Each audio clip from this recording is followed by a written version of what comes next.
Alright, may dumating tayong package from Lazada. So ito na ba yung hinihintay ko? Ito na nga ata. Ito ay phone holder tsaka GoPro holder. Check natin sa taas. Unbox natin.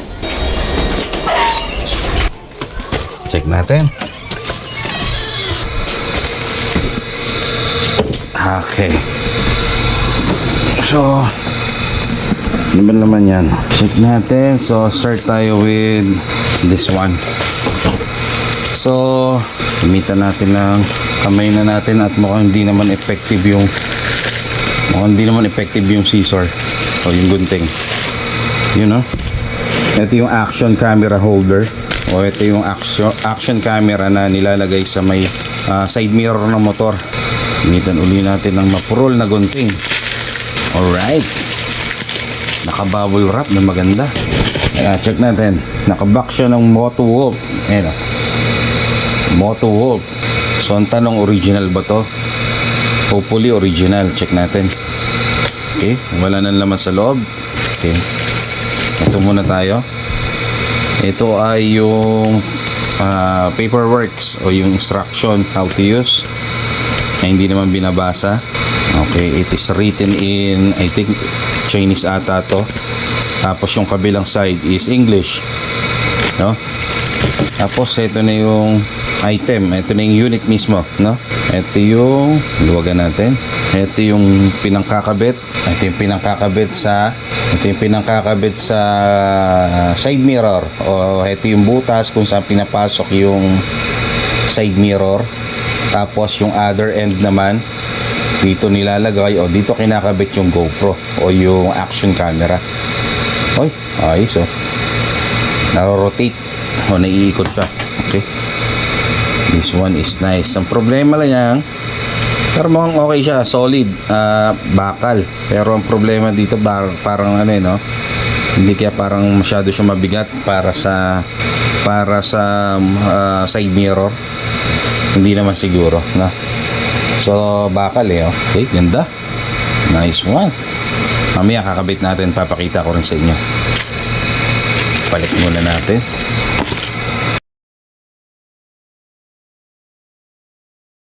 At yung isa naman bubuksan natin, ito yung cellphone holder. Okay, and kamay na lang natin. Yun, no? Ayos. Teka, by the way, itong cellphone holder natin is worth 440 pesos, including na yung shipping. 440 pesos. Mamaya lalagay ko yung link dun sa may description sa baba. So Moto Wolf din ang brand niya, Moto Wolf. Hopefully original siya. Buksan natin. Ito yung unit mismo. Ayan o. Ano bang mga laman sa loob? Okay, ito muna. Okay, ito ay clamp type siya, no? Clamp type. Ito yung kinakabit o yung nilalagay dun sa may, actually usually sa may sa may tawag dyan, sa may naked handlebar, no? Ito yun, no?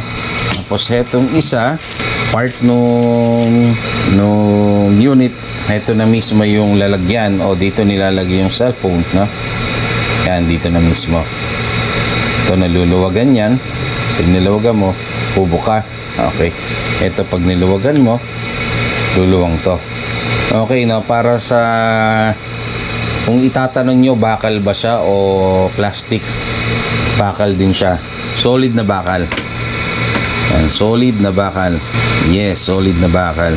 Ano pa naman? Of course, meron tayong paperworks. It is written again in English and Chinese, I think. Chinese siguro to.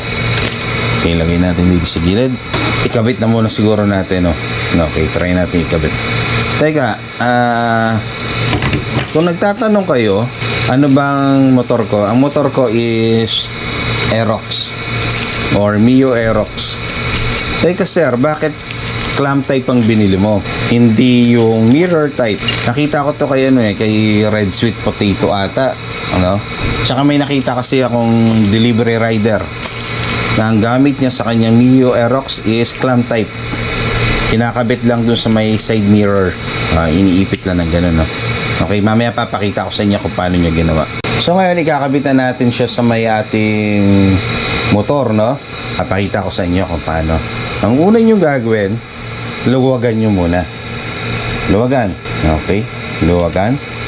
Tapos kunin nyo ito, no? Ito yung ikakabit natin doon sa may side mirror. Tapos ito, ibalik natin para hindi mawala. Tapos itong maliit na plastic, ito yung laman niya. May dalawa siyang laman o ang tawag dito, hindi ko alam eh. Ito yung clamp niya, no? Isang mahaba, tsaka isang maikli, no? So pag pinagtabi mo sila, nakikita mo itong nasa unahan medyo mas maikli, no? Ito, no? Mas maikli itong nasa unahan. Ito mas malapad siya. Ito mas makipot, no? Depende kasi yan sa size ng handlebar mo or ng side mirror mo. Okay. Tapos ano pa ba ang laman nito? Okay. Ang laman pa nito, ito kanina. Meron siyang lamang digits. Nahulog na naman. Ito meron siyang laman na digits na open wrench. Tapos meron, of course, meron tayong screw. Okay. Meron tayong dalawang screw rito. Dalawang screw. At meron tayong dalawang washer, dalawang screw. At ito ata yung cover nung clamp, no? Ito ang hindi ko alam kung anong gamit. Double sided. Alright, punta tayo o ikabit na natin sa motor natin to.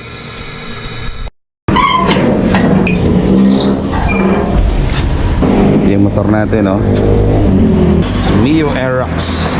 So ngayon planuhin muna natin kung paano natin siya ikakabit. Dito natin siya ikakabit sa may side mirror, oh. Yan, pag ganyan. Yun, oh, parang pag ganyan, oh. Yun, oh. Yun, pwede. Bakit hindi pang side mirror yung binili ko? Kasi nakita ko nga to kay, hindi ako sure, parang kay Red Sweet Potato or sa Aerox niya. Try din natin tong isa, itong mas mahaba o yung mas makapal. Tingnan natin kung ano yung mas aakma. Yan, pwede din. Yan, pwede din. Pero parang okay na yung maikli. Ang advantage nito, hindi mo na siya tatanggalin, no? Hindi mo na kailangan tanggalin yung side mirror mo. Bigyan natin ng washer. Wow. Bigyan natin to. Huwag mo na sisikipan. Bigyan natin na ulay ng washer.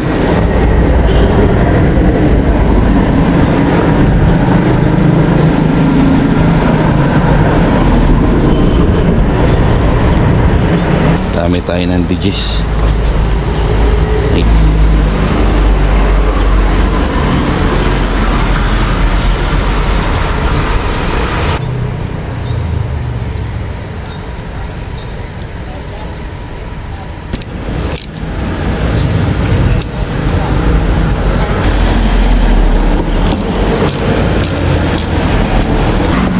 Titingnan nyo, no, dapat hindi siya dumidig dito sa may pairings. Tago na natin to.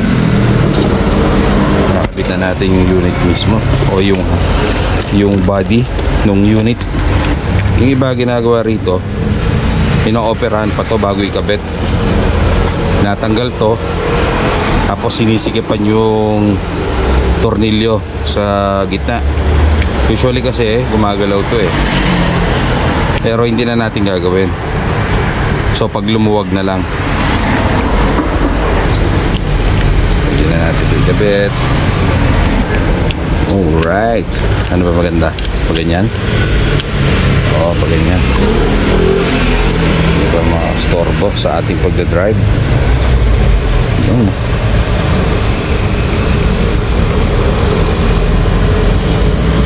Alright.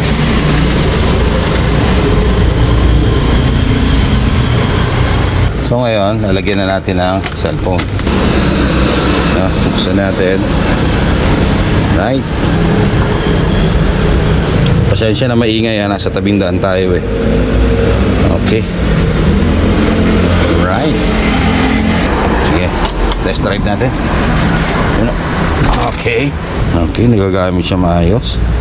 Kung gagamit tayo ng maps, pwede, no? Papunta tayo sa may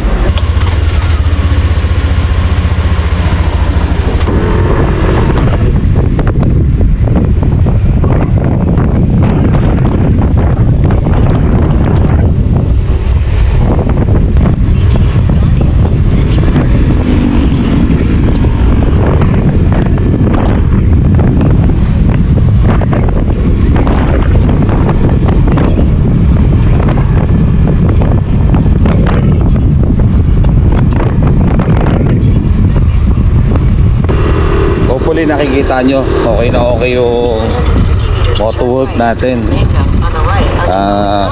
Cellphone holder. Maya ang ididikit naman natin o yung ikakabit naman natin ay yung GoPro holder. Dito naman sa kabilang side. Alright, kabit na rin natin. Same thing. Nilaglag na naman. Ito muna ang ikakabit natin, no? Iayusin muna natin. Baka mawala. Okay, so dito natin siya ikakabit. So may sa part ng side mirror natin. Ito pwede natin itong tanggalin. Yung rubber cover na to. Pwede siyang itaas. Ayan. Tapos dito natin siya ikakabit. Okay. Unang gagawin, try natin ikot. Okay. So naiikot natin. Ito na lang ang gagamitin natin. Yun, okay.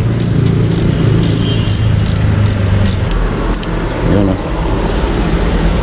natanggalan natin siya. Dito na natin ilalagay yan, no? Dito na. Yun, pwede. Basta hindi nakakastorbo sa pagdadrive nyo o sa pagdadrive natin. Ginamit natin is Naliabi size 14. Daro. Yun, no? Okay. Try natin ito ilagay. Baka kasi storbo. Okay, tansyahin natin. Una natin sikipan. Pag ganyan, pwede. Pwede, ha? Pag ganyan, ha? Yun, pwede na siguro yan. Okay na. Tapos na, nagpitan na natin, no? Alright.